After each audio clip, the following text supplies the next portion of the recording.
ఎన్నో రకాలుగా నిన్ను దోషిలాగా నిలబెట్టాలని చూస్తాడు. ఎన్నో రకాలుగా నిన్ను దేవునికి దూరంగా నిలబెట్టాలని ప్రయత్నాలు చేస్తూ ఉంటాడు. కాదంటారా? దేవునికి స్తోత్రం చెప్పండి అమ్మా. అక్కయ్యలందరూ నన్ను కొట్టడానికి రెడీగా ఉన్నట్టున్నారు. దేవునికి స్తోత్రం. మీకు వాక్యం చెప్తున్నాను అక్క, కోపడమాకండి. మనలో ఏమైనా పొరపాట్లు ఉంటే సరి చేసుకోవాలి. ఎందుకంటే ఇక్కడ మనం సరి చేసుకోకపోతే అక్కడ మనకేం స్థానము. ఇంత పొద్దున్నే చలిలో మీరు వచ్చారు కదా, మీ ఇంటికాడ మీ భర్తలు ఊరుకుంటారా? జనరల్గా ఇది అన్నం వండుకోకుండా వెళ్ళిపోయింది, ఏం ప్రార్థన ఏంటో అనవసరంగా పంపించారు అని చెప్పి అనుకుంటారు కొంతమంది. ఒకవేళ భర్త వెళ్ళిపోయింది అనుకో, భార్య అనుకుంటుంది, ఈ పనికి మానవుడు ఎక్కడ దొరికింది రా, దొరికిండ్రా, వీడు పొద్దున్నే లేచి వెళ్ళిపోయాడు, పిల్లల సోయలేదు, తల్లి సోయలేదు, పిల్లల సోయలేదు అంటాడా? కుటుంబంగా కూడుకొని ఎప్పుడైతే దేవుడి మందిరానికి వస్తావో ఆ రోజు వచ్చే ఆశీర్వాదం నువ్వు చూడలేవట. భర్త భార్య ఇద్దరు కలిసి దేవుడి మందిరానికి రావాలా. దేవుడి చిత్తం ఎప్పుడన్నా నాన్నరాజు అన్న నాన్నింటికి వెళ్తే జత పని వారి గురించి మీకు చెప్తున్నాను. దేవునికి స్తోత్రం చెప్పండి.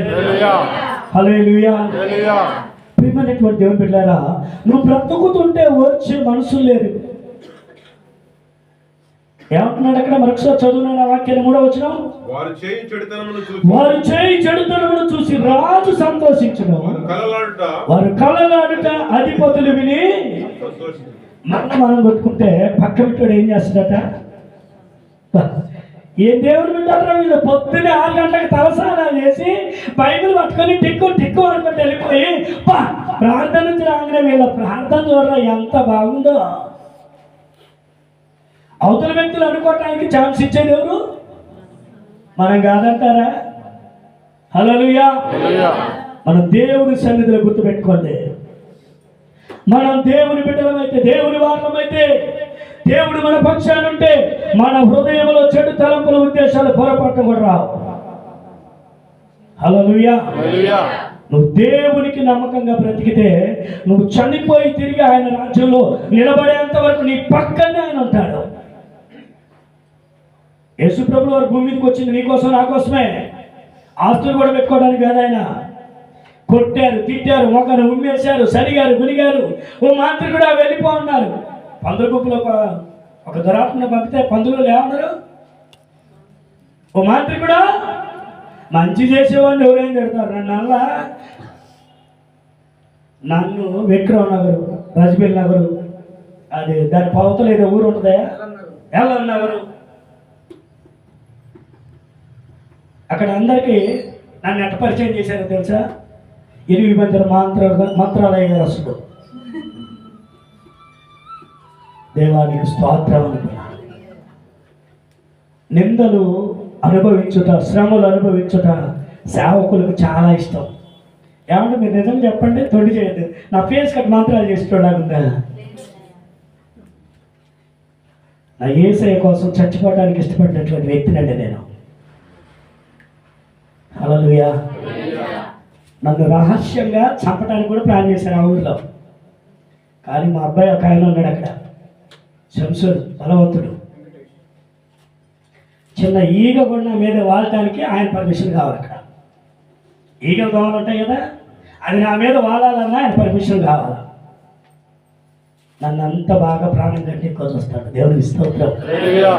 నేను చేసుకునే ప్రార్థన నా సంఘానికి కాపుదల. నేను ఎప్పుడు కూడా ఎల్లప్పుడు కూడా సంఘం కొరకు ప్రార్థన చేస్తాను. ఎందుకంటే నా ఆస్తి వాళ్ళే, నా సర్వం, నా సమస్తం అంత వాళ్ళే. ఇంకా నాకెవరుంటారు? హల్లెలూయా.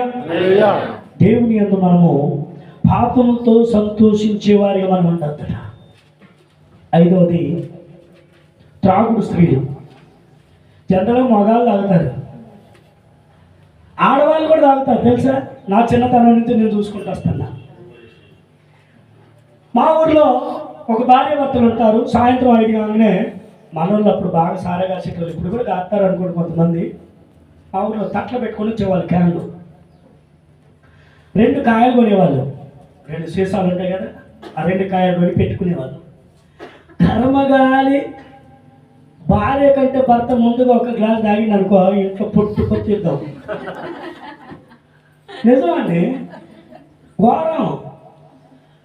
బూతులు చెప్పకూడదు కానీ తాగి చేస్తావు నువ్వు.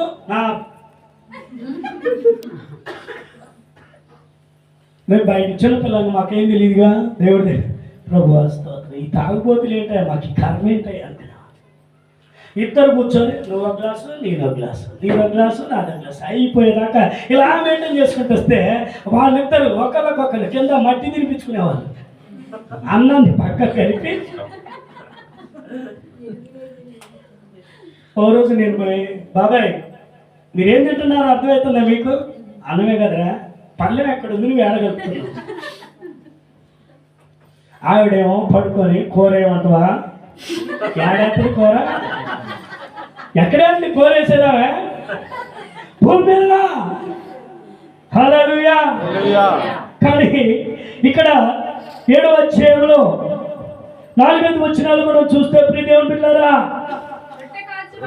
రొట్టె కాల్చువాడు ముద్ద పిసికిన తరువాత ముద్దంతా కొంగు వరకు పోయిన అధికముగా వేడిమి చేసి ఊరకుండునట్లు వారందరూ మానని కామాతురత గలవారు ఉన్నారు.